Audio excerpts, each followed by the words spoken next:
Ça, c'est des macaroni and cheese super moelleux, facile à faire. Vous allez vous régaler. Si vous aimez les pâtes et le fromage avec la petite béchamel qui va bien là, et vous allez voir, c'est super simple à faire. Et alors ça met tout le monde d'accord en général autour de la table. C'est parti? On regarde les ingrédients. Bon, sel et poivre évidemment. Et pour la béchamel, du lait, de la farine, du beurre, des macaronis ou des coquillettes pour les enfants, ça marche aussi.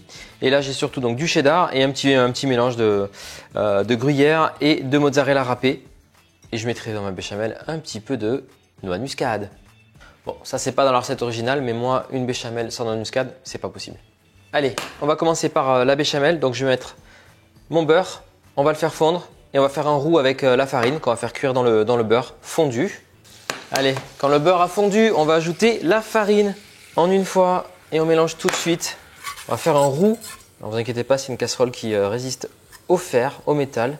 Sinon, on prend la cuillère en bois évidemment. Allez, on sale l'eau quand elle bout, pas avant. Et on va pouvoir plonger nos macaronis dedans. C'est parti. On baisse un petit peu le feu pour pas que ça déborde. C'est parti pour 7 minutes de cuisson.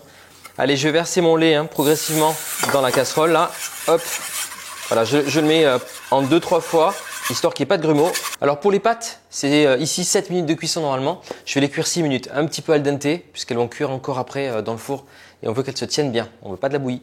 Allez, on va râper un petit peu de muscade, comme je vous disais. Puis la muscade avec le fromage, ça marche super bien. Moi, je trouve que ça casse le côté un peu gras du fromage, la muscade, j'aime beaucoup. Je vais mettre un petit peu de fleur de sel dans ma béchamel et je vais la poivrer. Bon, vous l'aurez compris, j'aime bien relever le plat avec une béchamel bien assaisonnée. Voilà, et je fais épaissir tranquillement. Alors après, on ne veut pas aller sur une béchamel trop ferme puisqu'on veut s'en servir pour lier les pâtes entre elles. Quand la béchamel commence à épaissir, on va venir faire fondre le cheddar dedans. Et là, le cheddar râpé va fondre, ça va être top. J'en garde un peu du cheddar pour mettre tout à l'heure dessus. Et là, avec la cuillère, je me remets sur le feu pour rester bien chaud.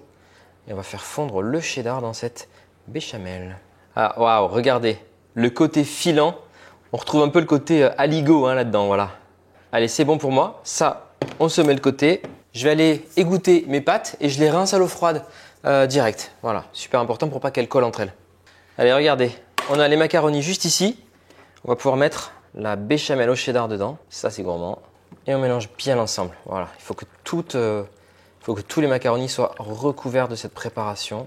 Voilà, je vais transvaser dans un moule à gratiner. Canon. Et sur le dessus, voilà, je vais mettre un peu de cheddar râpé encore.